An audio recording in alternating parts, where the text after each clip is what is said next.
immediately Koyasu jabbing to the eye. Sitting down up. Yes. Become a champion, okay? And the process of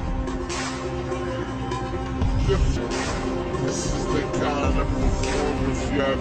Sa ibang banda naman, ay ibinida ng ating pambansang kamao Manny Pacquiao ang tagumpay na nakamit ng ating pambato na si Vincent Astrolabio, kung saan natalo nito ang halimaw ng Thailand via 11th round TKO sa mismong baluarte nito. Ayon nga kay Pacquiao ay pinakita ni Astrolabio ang tibay at puso ng isang Pilipino, kaya naman binabati niya umano ang fighter niya sa MP Promotion na si Astrolabio, habang ang MP Promotion President naman na si Sean Gibbons ay ginarantiya na din na dahil sa nakakabilib na ipinakita ni Astrolabio ay world title fight na ang susunod na laban nito kontra dito lamang, dahilan kung bakit siya ngayon ang kampiyon. Sa ibang banda naman, magiging kaabang-abang ang bigating mega boxing event sa September 30 dahil sa bukod na magtutuos ang dalawang undisputed world champion na sila Canelo Alvarez at Jermell Charlo ay kinumpirma ng Showtime at PBC Promotion na isasama din nila sa undercard ang dalawang former WBA champion na sila Yordenis Ugas